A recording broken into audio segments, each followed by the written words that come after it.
Welcome to the Sleeping Barber Podcast. Welcome to the final year in review show. We're super excited. We've got a great group of fellow podcasters here from around the world today talking about a whole bunch of great topics like favorite campaigns of the year. We're going to get into some of our thought leaders, talk about what we're bullish and bearish about for the next year. Elena, why don't we start with you? Just introduce yourself if you don't mind, and then we'll go to Conor, and then V can introduce the two of us. Sure. Hi, I'm Elena. I am the VP of Marketing at a TV agency called Marketing Architects that's based in the United States. And I'm also the host of a podcast called The Marketing Architects. Excited to be here. Hi, I'm Conor Byrne. I host That's What I Call Marketing and also offer marketing fractional leadership services. Amazing. Well, I'm V, and I'm joined here by Marc, who we actually represent the Sleeping Barber podcast. Really excited to get into this with fellow podcasters. Our mics are on point, by the way. Audio levels are just humming. I'm super excited to be here. Let's get after it. Awesome. Okay, so let's get into the first part of this. We're talking about favorite campaigns of the year. We'll just kind of go around the circle and just talk about some of the things we liked about different campaigns. Again, why don't we start with you, Elena? Sure. So I picked two from the United States to talk about. My first is probably not a huge surprise. It's Apple, the pride and joy of the US. They had a campaign this year around the new Apple iPhone 15 Pro. And one spot in particular really stood out to me. I'm sure you've seen it. This spot was called Titanium. Mm-hmm. And Apple, they're really just the ultimate product marketing experts. I think they're a great example of the power of distinctive assets. When you see a spot, you just know instantly that it's an Apple spot. And this spot in particular, I did some digging around on it. And if you haven't seen it, if you heard the spot, you'd instantly recognize it. It has this crazy background music. It's so intense. I can't even describe the sound, but I always thought it was some sort of instrument. It turns out they partnered with Yatka, the Tuvan throat singing fusion band. Wow. And it's led, so this band, it's actually someone's voice. It sounds like an instrument. Crazy. It's somebody's voice. And this guy who leads the band doesn't even own an iPhone. So that's how unique this campaign is. But every time that came on my screen, I just thought, like, man, Apple, there's a reason why they continue to win marketing awards year after year after year. And you see a spot, you just know it's a Apple commercial. Yeah, they are super unique. They stand out so much. And great the way they, like, the product is just central. Because I read, somebody recently commented, I think, on Twitter about, Apple aren't a brand marketing company, but they do it all well. Do you know what I mean? Like the distinctive assets, they've got great product, and it just, like, they showcase it brilliantly. Right. And then my second campaign that I chose, I thought I'd pick something from B2B, because I'm a B2B marketer myself. I chose Salesforce. They have been doing some recent campaigns with Matthew McConaughey, and they did a spot playing into the recent AI news.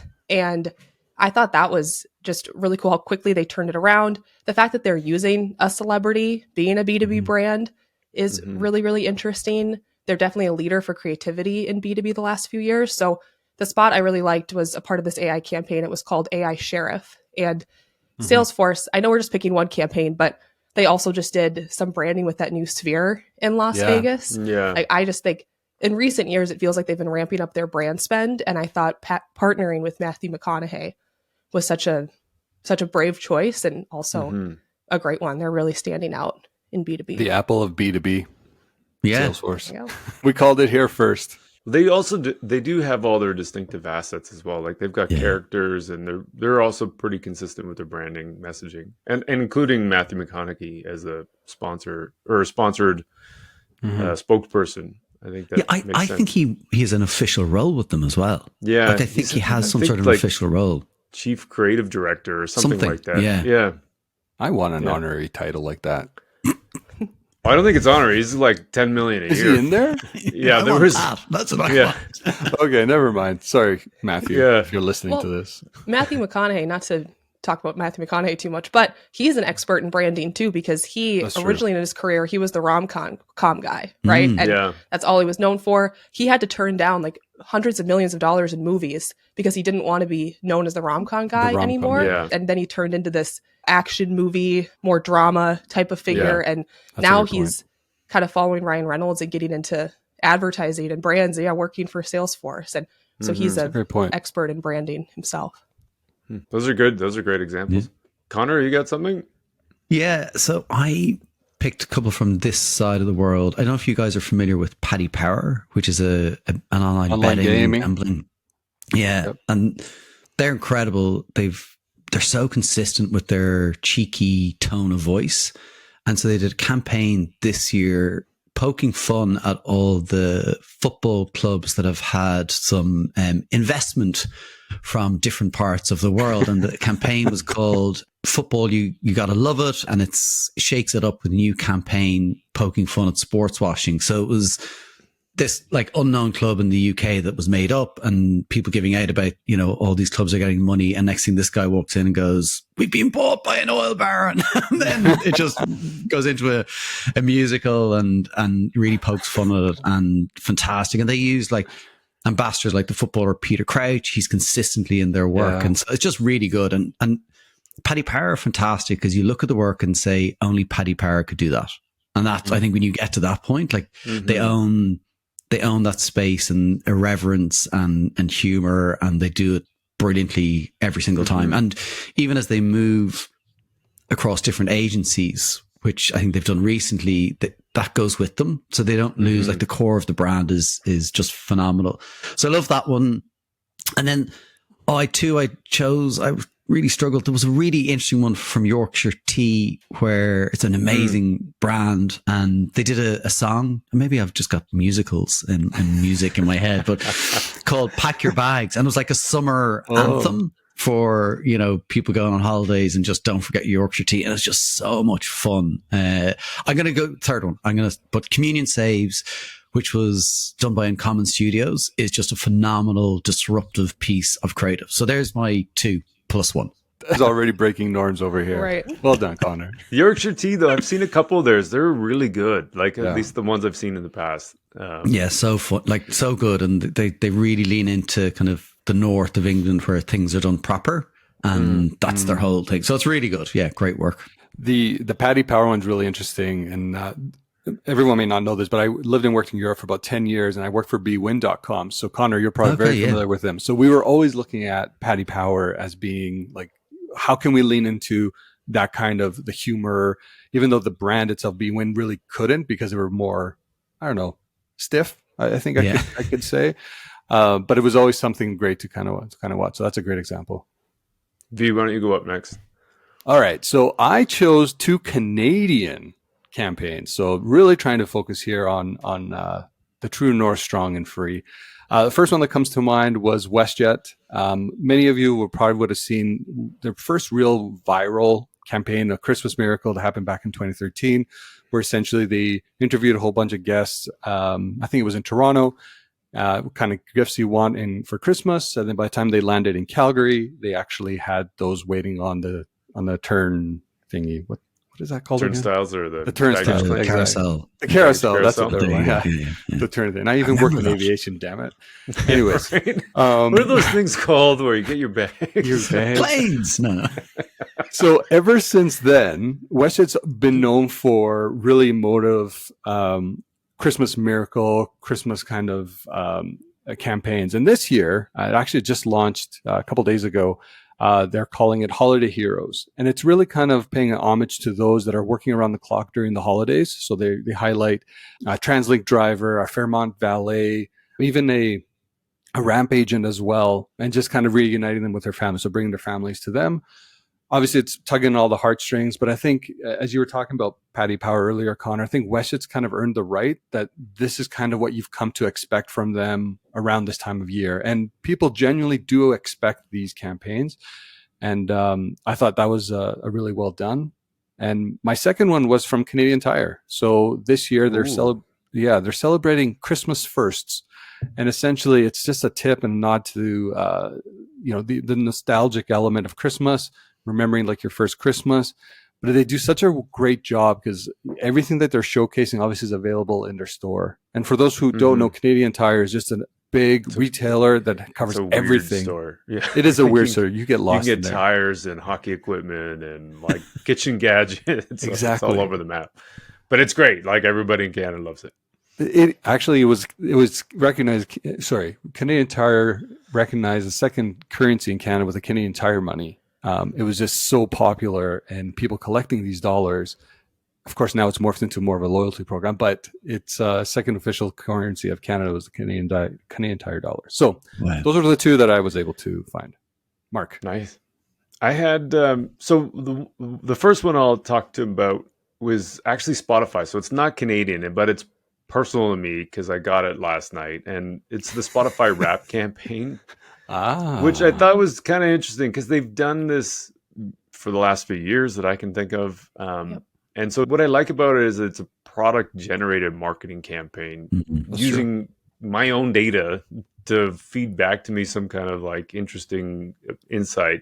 And then I know later we're going to talk about influencer marketing, but then it kind of leverages that ability for people to share and be the distribution channel for their media. Totally. Or for their content. So I thought that was kind of a fun way to do it. And it connects to the out of home billboard campaigns that they've had. There's one that said something like, sorry to the person who played sorry 42 times on Valentine's Day. It was like this thing.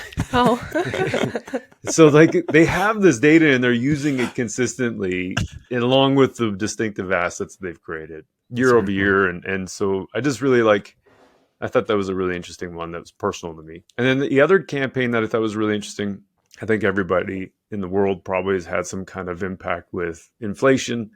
And so there's a Canadian pizza chain called Pizza Pizza. Well, essentially they leverage the news cycle. So anything to do with inflation and price concerns and all that kind of stuff. And the idea of fixed rate mortgages being a real thing and fixed rate utilities. And so they created this campaign based around fixed rate pizza.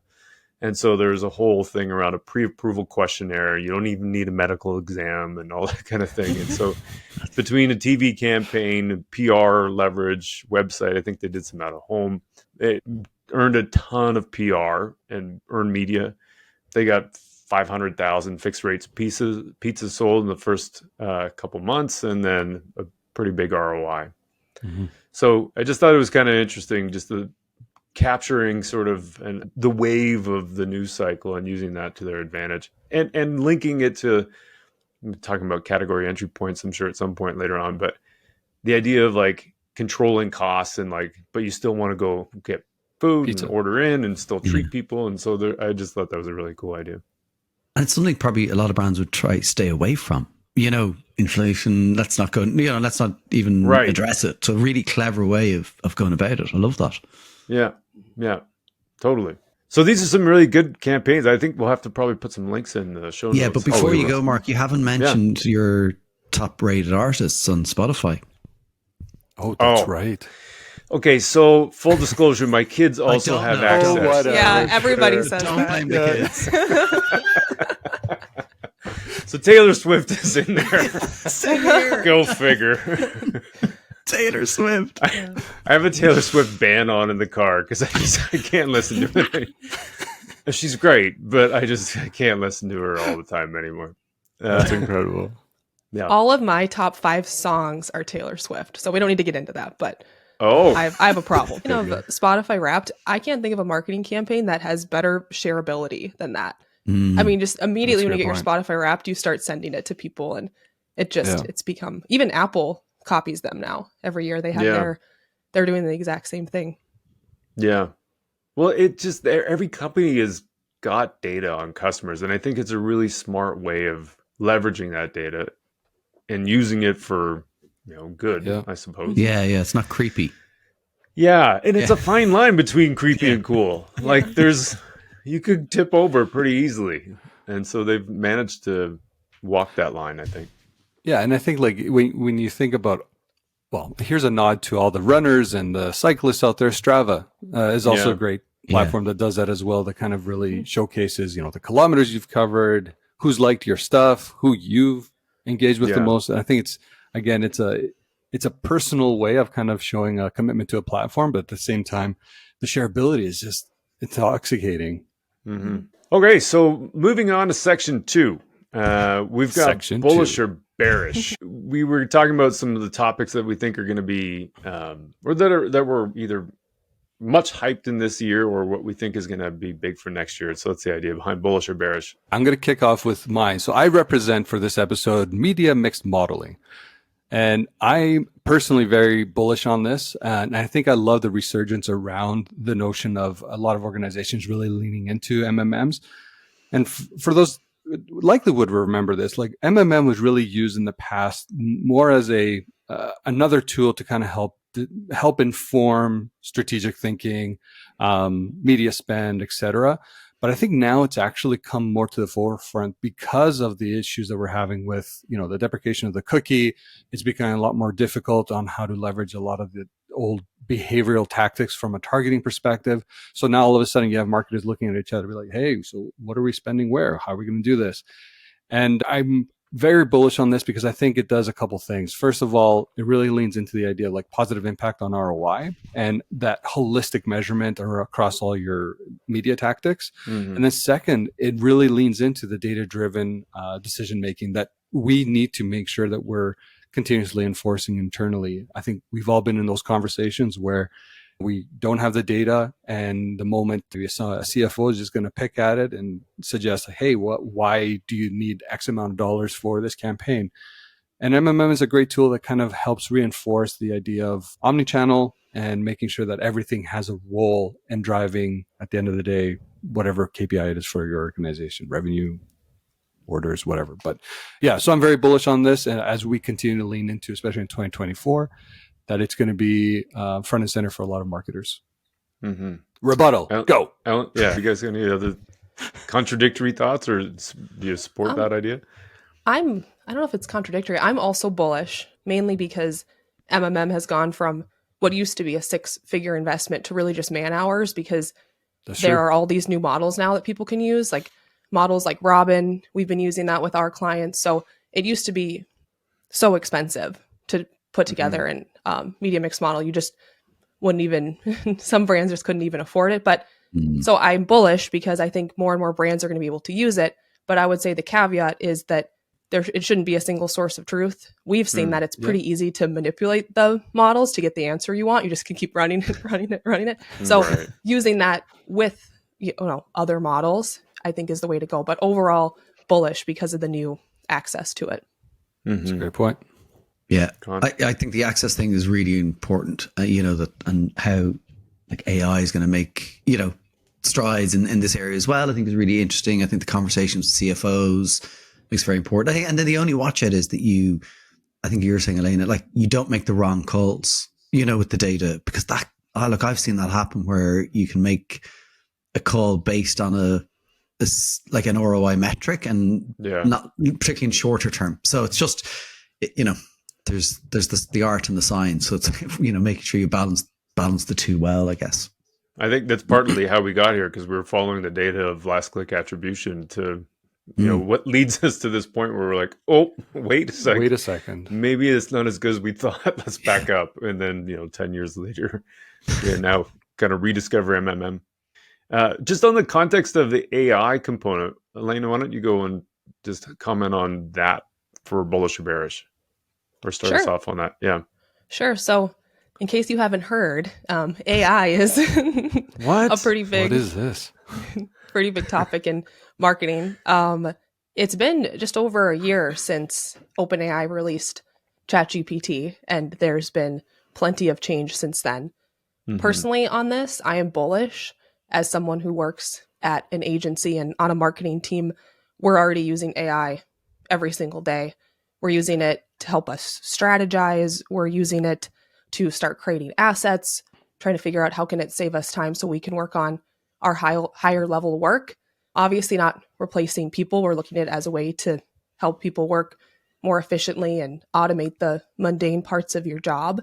But I think that in another year from now, AI is going to look completely different again. And if you're not looking into it as a marketer, if you don't have a finger on the pulse, I would be concerned going into 2024. Yeah. Connor, you got any thoughts about that to add? Completely agree. Somebody said it to me, and I can't remember who it was, but on one of the episodes I did, they said, it's AI isn't going to replace your job, but it will replace your job if you don't start to understand AI. Exactly. Like, you have to start getting your head around it. You have to start and just using it, just getting into the tools. And it's everywhere. Like, I use Canva, and it's in Miro. Like, it's in so many places. It's everywhere. It's enabling you to free up space to think and do the things that humans are great at doing. So it's not about kind of dehumanizing things. And the only watch out is, making sure that I think, the concern around, like, is the coding and everything going into it, giving us enough diversity and diverse perspectives. Biases. Exactly. So that's the only watch out. But I think, it's not going away, and it's great to see it and get people using it. Yeah. It's really hard not to be bullish on AI, if I'm honest. And I think, Conor, like you said, just kind of making sure that, there's full transparency, there's no biases, any sort of ethical implications in the data sets, and essentially like what it's informing. I think the biggest for me, one area that I think we've as marketers have always struggled is really kind of building insights from data sets.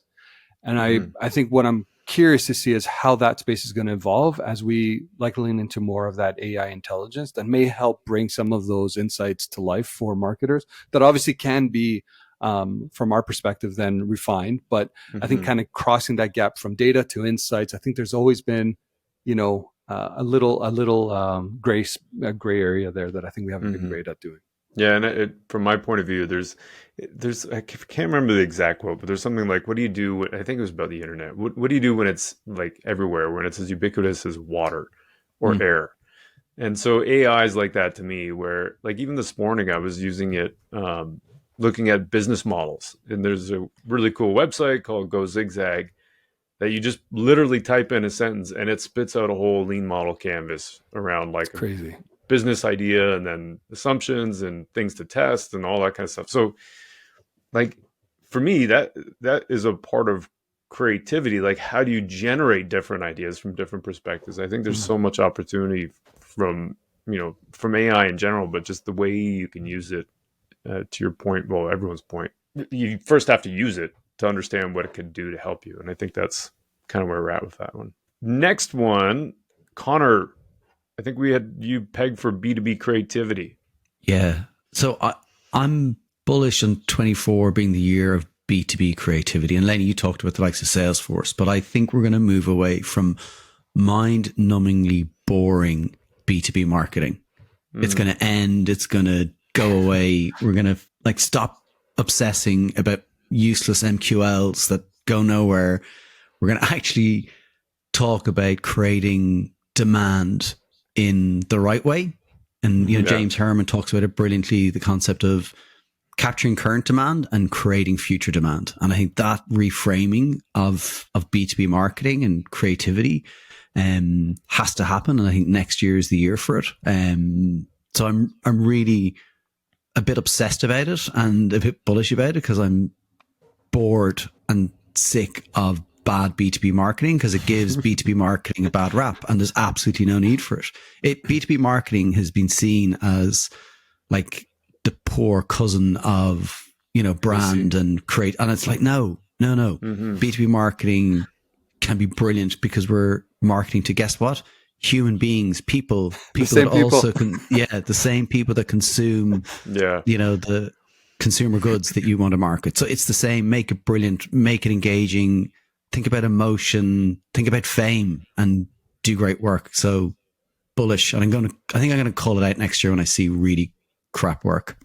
I'm less bullish about that point, actually. There's so much like the obsession with feature benefit. And I think part of that is because you have people that make the product, or engineers or designers or whatever of the product or service, that are super focused on the widget and like the the gears that turn the widget, and not like what the widget does and who it's for and all that kind of stuff. So it's, I think, a really fundamental shift, and I think a really big eye-opening opportunity for a lot of brands to really kind of make a dent. Because you're right, there's the people at the other end, and V and I were talking about this a little bit a while ago. Somebody asked, like, where do I find leads? I'm like, take your pick. Like, I mean, YouTube reaches 92% of the audience of the planet, pretty much. No, you wouldn't probably normally start with the idea of YouTube, but they're there. They're just, you target them differently. I would second everything and just add to that from the perspective of a TV agency, our most successful clients, few of them are B2B. And TV is something that B2B brands tend to shy away from because it's mass reach. You can't target as easily, even though you see TV's changing that, but it's still difficult. But we've seen B2B brands just have massive success with TV because one, creativity, brand fame, your audience are just people, but also there's not as much of a bloody ocean on channels like TV with B2B brands because less marketers are invested in them. So it's also just an opportunity to stand out with something like television. Yeah. The only thing from my perspective that I think is important, Connor, I think you nailed this, but it's like you're still talking to humans, and I think we've created this divide, like B2C, B2B. They're different. We've got different strategies, and while I understand there's nuances, you're still speaking to people, and the behaviors of people are they're going to be similar across the board. So I think when you remove that lens of just B2B and you say, I'm talking to another person or a human, as you put it, I think it just changes, and immediately you could become a lot more versatile than I think the sector has been, knowing that, hey, we just have to focus on trade shows. We have to make sure that our positioning is very, I used the term stiff earlier, for a lot more, I don't know, maybe professional, not the right word either, but I think like have fun with it. And I think Salesforce is one of those ones that's like taking the traditional marketing book and just seeing how it applies to B2B versus trying to rewrite the marketing book for B2B. Yeah. Yeah, I think that's good. Okay, brand purpose. I'll take this one on. I'm bearish. Our first bearish. Yes. I hope brand purpose dies. I honestly. Oh gosh. Oh boy. And it's not to say I don't believe in like bigger, more important things, but the idea of brand purpose as like, we're going to save the whales, we're going to save the fill in the blank. I hate it, because what happens is as soon as your profits drop, you cut people, you cut investments, you cut everything. And so then what does that say about your brand purpose? I think a company like Patagonia is amazing for a whole bunch of reasons, but one, because they have brand purpose baked in to their like fabric, literally, and their way of operating and their philosophy from the ground up, from like day one, and they're constantly trying to improve that. So brand purpose as a way of running a business can be great and it's valuable in that circumstance. But everyone that is just greenwashing, that's the brand purpose I think should die and I hope never comes back. So that's my take. Who's going to follow that? Well, I think there was maybe it goes back maybe even longer than a year ago, there was an investor in maybe Unilever that owns Hellmann's mayonnaise. And he said something like, if mayonnaise needs a purpose more than being on a sandwich, I don't want to know. Like, it's just pointless. And so I think to your point, Mark, it's like you can have a purpose as a brand. It doesn't mean you have the brand purpose. And I actually think the framing of the language is probably what needs to change, because you can, like, if you're a brand, let's say that's, wants to connect people and collaborate or, something like that, you can find a space that has a meaningful difference. So I think brands can actually play a positive role in the world and do things for good, but it's the connection of that. And you're exactly right. Like, I've seen that, where brands that have a very meaningful purpose around a thing, and then, trouble hits and they're like laying people off, and they're laying people off in ESG, which is where, they're going to bring the brand purpose to life. You're like, well, okay, does that, how does it stack up? So I think it has to be really ingrained and embedded into the brand and be really meaningful and stand the test of time. So it's not going to get hit when things get tough, because it's really core to your belief. So I think brands have to tread carefully with it. But there are, I think, interesting ways for brands to play in the space of actually making a difference. And that's maybe the minutiae. Yeah, and it's one of those things to me where it's like, put your money where your mouth is. And if you do, awesome. Yeah. Like, good for you. Like, that's great. But if it's just about saying, oh, we're green, or, we're sustainable, or, and then putting lipstick on a pig. I just can't get behind that. There's some good examples though, and I don't know if anyone agrees here, but for me, like I look at Adidas and their parlay for the oceans kind of incentive. I know that's seeped into their product lines as well, with select sneakers that are built off of 100% recycled material. So when I see it in that context, I think I'm all for it. But I think, like Conor, you were saying, like making sure it's 100% authentic to what you do, or even Marc, your Patagonia example is like, if it's woven into every element of your business, then 100% lean into that, because it does become a differentiator or something that is different for you. But I'm with you. You got to be very careful on how you approach it, because it can be quickly can be perceived as something that's just not, that's maybe disingenuous, just something to tick a box in a moment of time.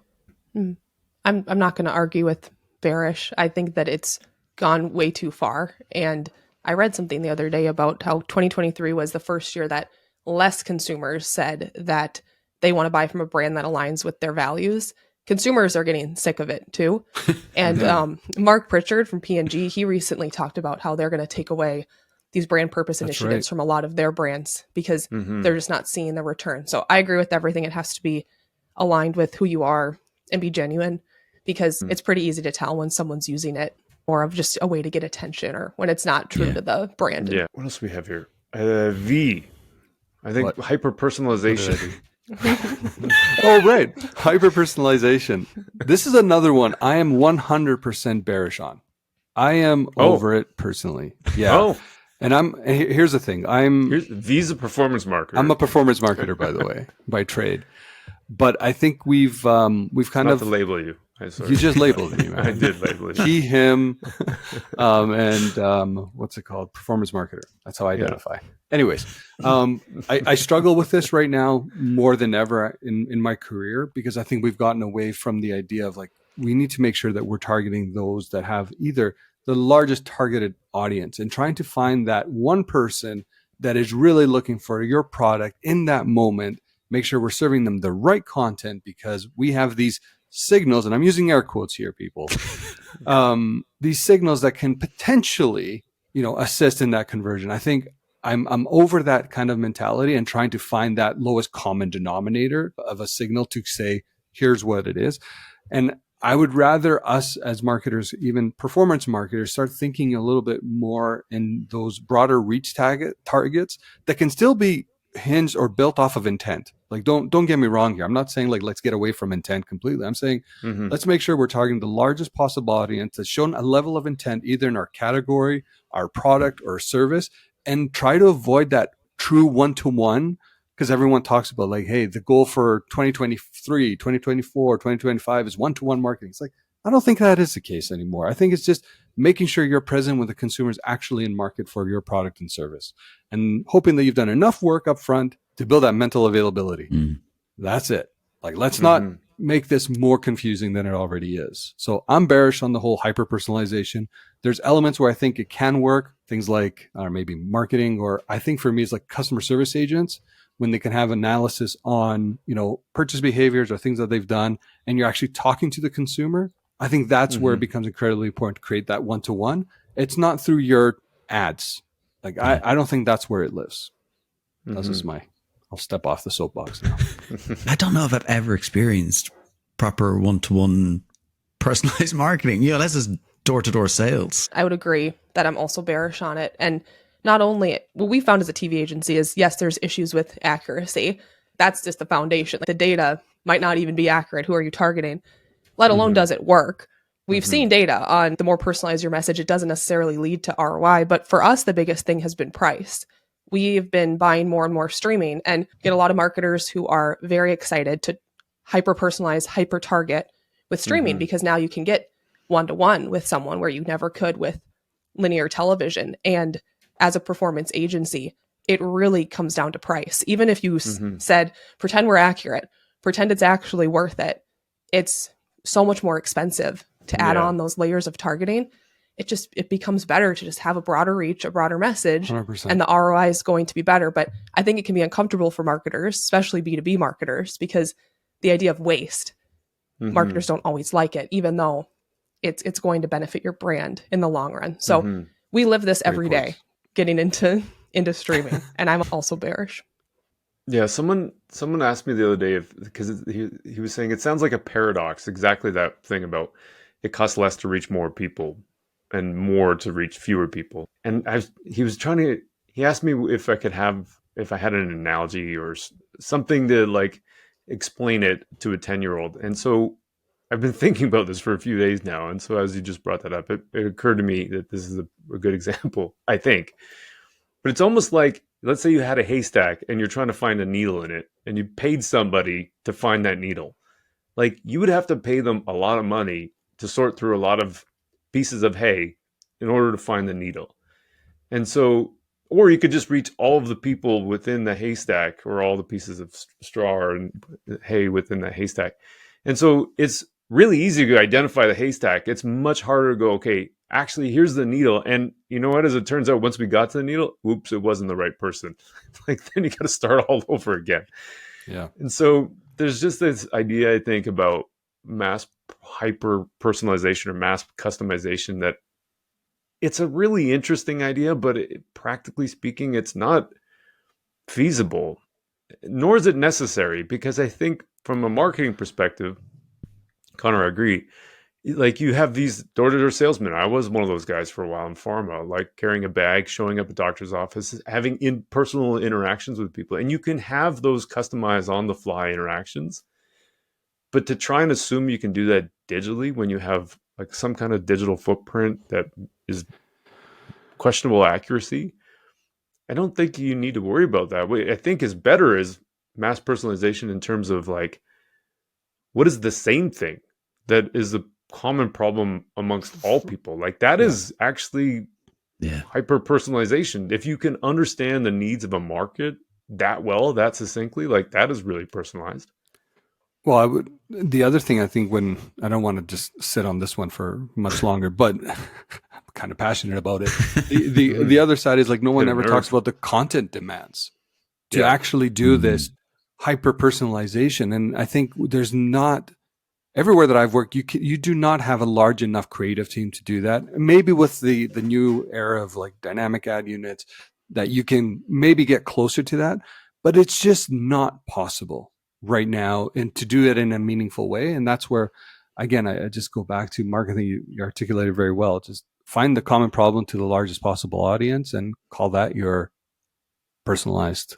In terms of the content needs, I'm going to shift gears and transition into influencer marketing. I want to take a side, but I kind of am neutral about this one. Neutral's not an option. Okay, then I'll be bearish. You painted me into a corner. It's not that I don't think it's valuable. It's just that the way I see influencer marketing is that you're buying access to somebody else's audience and you're relying on them to produce the content. And so you're inserting your brand. So it's in a lot of ways like sponsorship. And so for that, it's great because it maybe gives you a new voice, gives you a new way to access a new group of people and all those kinds of things. Like the NFL with Taylor Swift on the grand scale. There's back to your Swiftie stories, Elena. To me, the one thing that's challenging about influence marketing is the idea to be able to control the distinctive brand assets. It's kind of like Ryan Reynolds. I love his content and I love his commercials. And he's funny. But if you're the brand, like I've seen him do stuff for Kraft Dinner, and I've seen him do stuff for Mint Mobile, Aviation Gin. But then there was one last night for the Toronto Sick Kids Hospital, which was awesome. But it's Ryan Reynolds. I remember it because of Ryan Reynolds. I don't remember it because of the brand necessarily. That's why I'm a little bit bearish on influence marketing. Elena, how about you? I kind of cheated on this one a bit. I'm bearish for B2C. I agree that I think it's reached a point where it's being overused and sometimes there's not a clear connection. And even some of the legal changes around influencer marketing for B2C are becoming annoying, where you see something that's hashtag ad. They have to disclose so much that it just takes you out of the experience a bit. I am more bullish for B2B because I think it's so early. It's kind of the best time to be testing influencers for B2B. But there's a bunch of caveats about, is it the right person, the right audience? Right. So if I was ranking my marketing priorities, it wouldn't be super high, but more bullish for B2B versus B2C. Yeah, fair. I can see, Mark, why you were kind of leaning to neutral, if I'm thinking about it. But like when you think about bearish, like the risks of things like inauthenticity and obviously the overdependence, I think, on influencers. Elena, I like what you did there in terms of like talking about in the two different areas, so B2C versus B2B. I'd love to see an influencer talk about like a dam for Content for dam or B2B. something? Yeah, it's one of those things where go back to the consumer. Consumers can see right through it. And Elena, you talked about like, listing it. Hey, this is an ad. Supposedly these audiences have followed a specific person or persona because of what they are and the authenticity that they provide.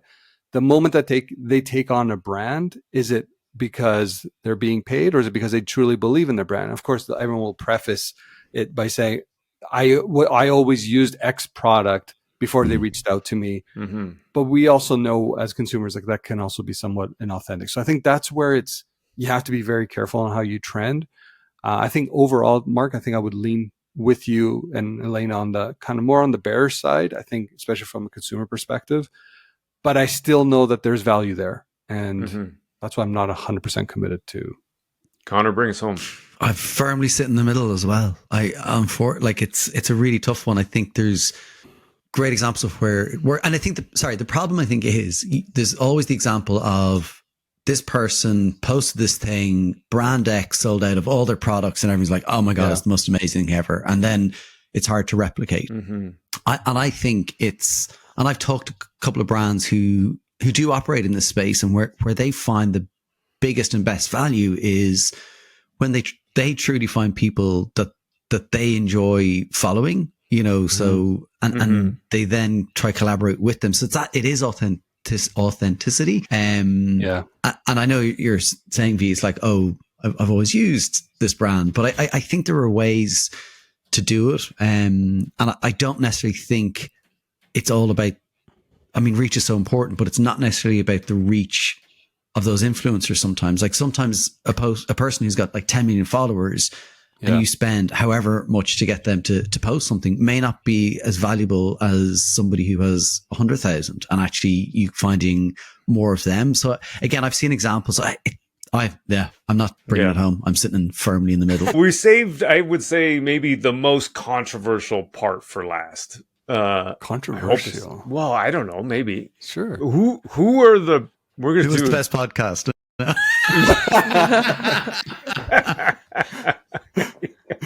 Let's leg wrestle for it. Power rankings on thought leaders or key research, like things that really, and we haven't really clearly defined how we're doing this one, and what we rank as thought leaders and that kind of stuff. But I think this will be interesting. This is spaghetti on a wall, is what you're saying. Well, it's scientific-ish. Why don't we start with you, Elena? Why do I have to start? Well, because I thought scientific, and then I remembered that you do mostly things around scientific papers, and so I would assume you have the most rigor in your process. Well, you'll be surprised to know there was no rigor. This is my personal opinion. Fair enough. All right, I'll tee us off. So, my top 5, number 1 is Mark Ritson. Yeah. And he catapulted to my number 1 after writing his article on North American effectiveness. Oh, yeah. Brilliant piece. That really spoke to me. I felt like things we've been talking about on our show and kind of lamenting on our agency, he just validated everything we've been feeling, that there is a gap and there are improvements. He's had a lot of other great stuff, but he's my number 1. My number 2 is Byron Sharp. His like LinkedIn influencer / slight trolling game this year has been so strong. For that alone, I thought he deserved to be number. I live in fear of him commenting something negative on one of my posts. I would have to just retire if he did that. But number 3, the B2B Institute. So I'm sort of cheating. They came up with the ABLE framework, which is a creativity for B2B framework. And I wish it had gotten more attention. We had Ty on the podcast, and I thought it was a really interesting framework, and they just come up with great. Number 4, Mary Kay from Kantar, because of 7 Modern Marketing Dilemmas, which was a massive report they put out. It covered a lot of different controversial marketing topics. I think that Kantar is a great thought leader in the effectiveness space. And then number 5, John Evans. And mostly because of his podcast, I feel like he's had some great guests. And also he had this article that I loved. It talked about how the majority of good creative wears in instead of wearing out. I think System 1 has talked a lot about that. So there was no science to that. Yeah, those are good. Those are really good. I only did 3. Damn it. It said 5. I know. Clearly, I can't read very well. Go ahead, V. So I'm going to put number 1, Roger Martin, with his work around promise to the customer. I thought, especially for me, I was kind of even going into our conversation with Roger, Mark, if you recall. I was like, I don't know if I can really like believing this very much. But I think what I really ended up liking about the PTTC framework is really it comes down to 3 questions that you just simply ask yourself in the lens of like a product or a service. Like, did we make a promise to the customer? Can we deliver against that promise? And is it repeatable? And the moment you apply that lens, I think it gives marketers a really strong sense of if something can be successful or not. And I think for me, it translates into many of the other business functions so well that it just naturally is something that's come top of mind for me, especially when I'm having conversations internally. So Roger Martin, number 1. Number 2, I would say John Dawes and his work on NPS. That conversation for me is probably the most important one in the context of making sure you're finding and leaning into those key metrics from a business perspective and really identify business health. And what I loved about his research, it failed on all 3 fronts. It doesn't predict future sales. It is not reflective of actual word of mouth, if it's good or bad. And it's not superior to any of the CSAT metrics that are currently out there. So I think when I think about it in that context, I think it provides, again, marketers with another lens of like, hey, we have to be better. And NPS is not the answer. Number 3, Mark Ritson, for all the reasons Elena highlighted, I believe like it was a great awakening. And as Canadians, I'm not removing ourselves, even though it was targeted to like the US. I think as Canadians, we also need to be better. Yeah, we're a rounding error. We are a rounding error, but not on this podcast. There's 2 of us. So like we're dominant here. I'm Minnesotan, so I'm basically Canadian. So. That's right. Hey, you guys play hockey and everything down there. They're really play good hockey. Come on, yeah. So Mark Ritson, for all the reasons Elena talked about, Byron Sharp. I think I also loved the confrontational side of him a little bit, which was like, ooh, this is feisty Byron Sharp. I like it. And number 5, that's where I'm scrambling right now, if I'm being honest. But if I had to say.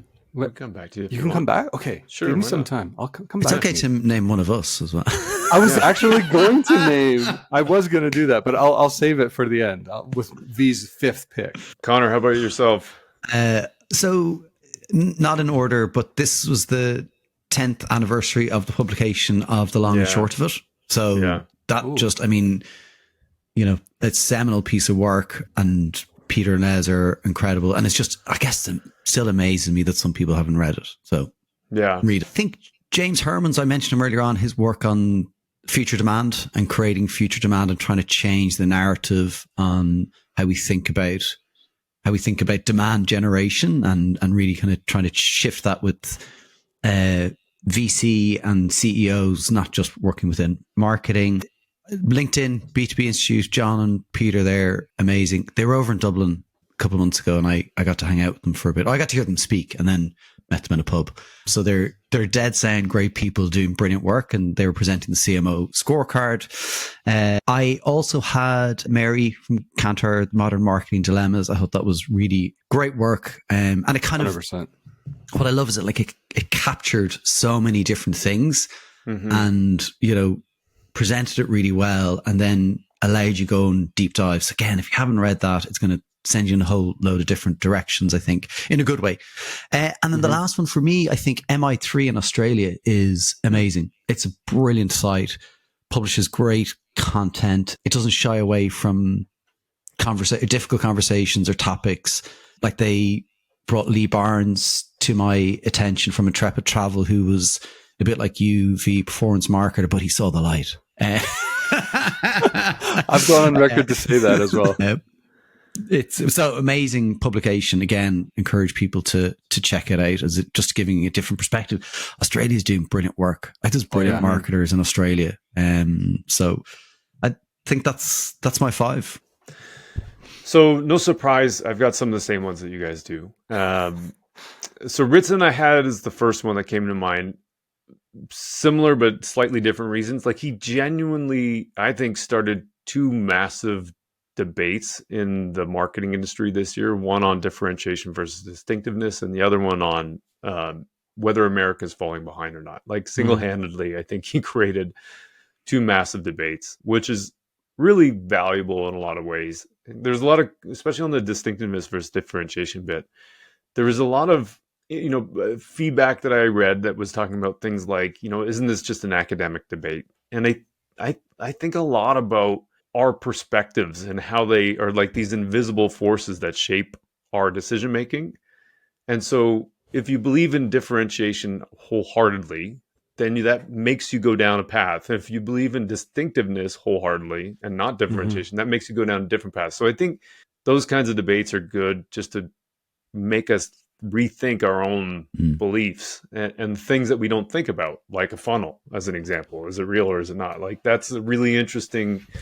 So for me, like the America's falling behind and differentiation, distinctiveness are reasons why I put him at the top. My second one was a combination of a couple that you guys have talked about through the lens of the promise to the customer research. So that was a combination of Roger Martin, the B2B Institute with Mimi Rogers and Jan Schwartz, and then from WARC, David Tillman. Like I think that paper is really, really interesting. And to me, kind of gets to the heart of the effectiveness bit. Like all those, that debate was around like, I think people that were saying, no, America is effective. We win a whole bunch of awards. They do. But they spend the most money. And so actually figured out they spend way more per con award than any other country in the top 10.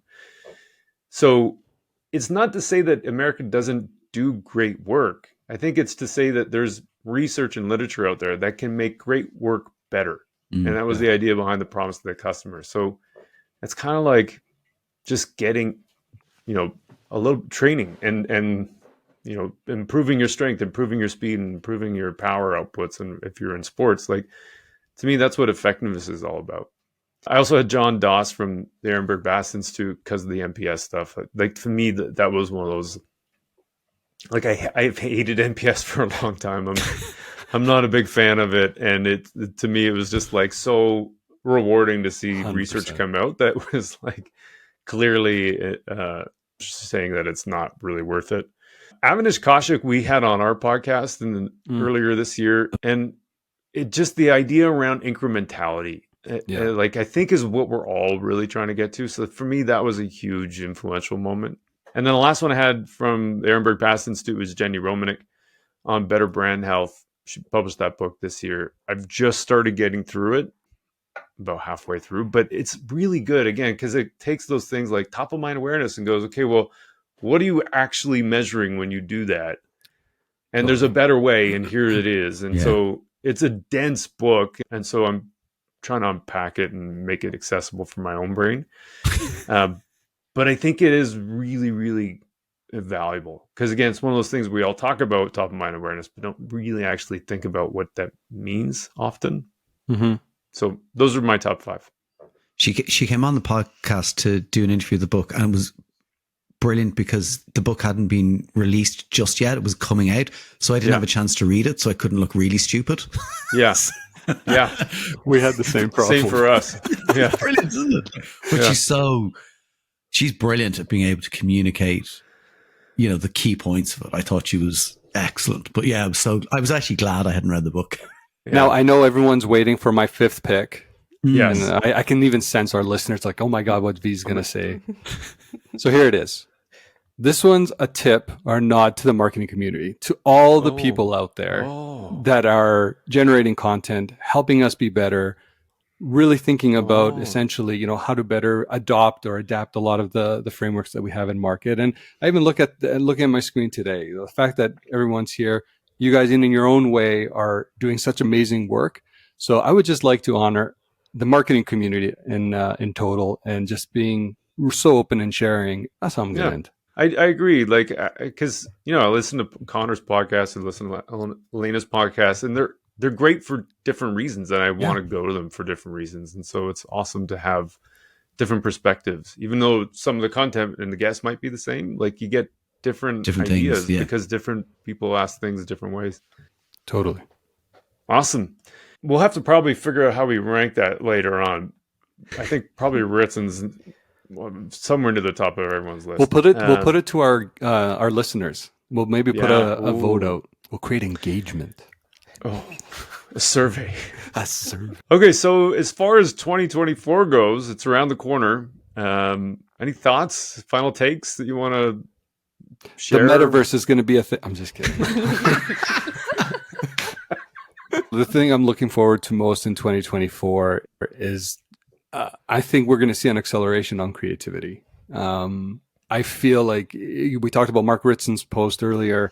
I think that's probably going to rubbed a lot of people not the right way. So they're going to kind of come back. So I think we're going to see just an unparalleled level of creativity coming into next year, and which I'm really excited for. And then obviously things on all AI, like Elena, you talked about, being, bullish on it. I'm right there with you. So I'm just curious to see how that's going to continue to evolve and help both us as, at the end of the day as consumers, but more importantly as marketers, how we can start leaning into more of that technology to help us solve a lot of those business problems that we have. So those would be the two that I'm kind of like leaning towards. I'd build on that and say, I agree that next year, I think creativity and marketing effectiveness is going to continue to be a bigger priority. And with that in mind, I would say don't overlook traditional marketing channels. They are great for marketing 100%. effectiveness, like out of home, print TV. Linear television will grow next year, not shrink. That could blow your mind a little bit.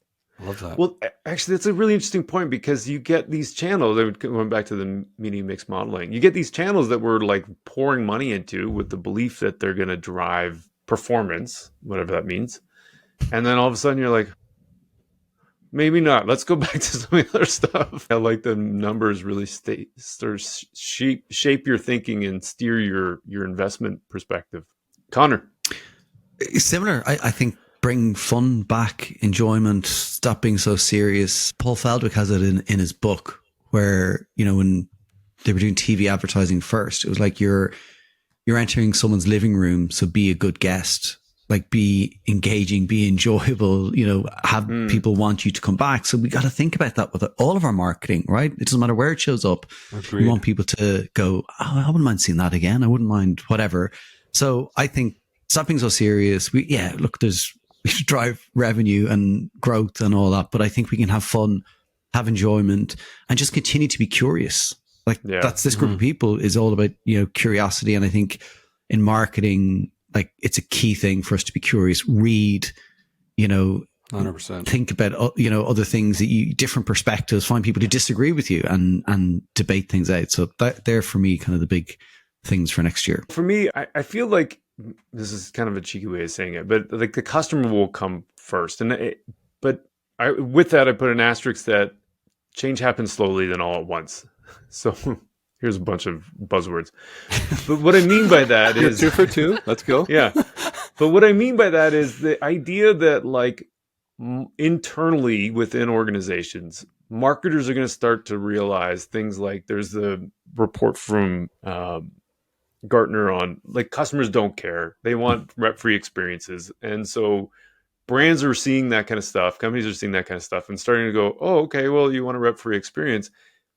Maybe we don't need a sales team and a marketing team and a customer implementation team. Maybe we need to kind of work together to deliver that. Maybe we need to share our insights with the product development team. Maybe, there's all these like small changes that I think are going to happen where we're going to start to see the customer through the customer's eyes. And there's that line from Peter Drucker way back when marketing is about making a product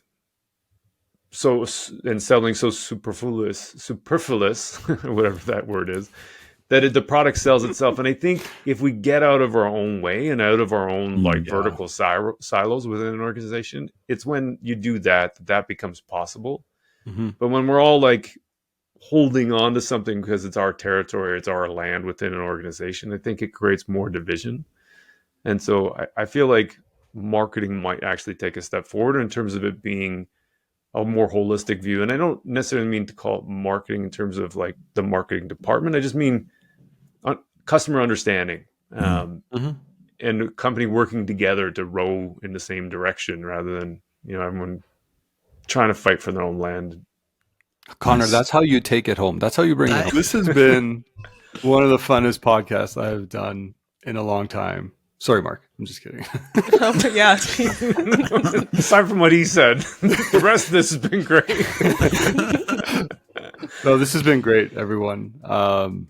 It's really refreshing, and I think taking that time to kind of look back on a year it's been for our discipline, I think is always good, and doing it with fellow practitioners and podcasters is always a lot of fun. We'll probably have to do a 2024 version of this as well. Bring the group back. Bring this group back again. I think this was a lot of fun. We can wish everyone a very Merry Christmas, Happy Holidays. Thanks, guys. All right, it was really fun. Brilliant. Thanks so much.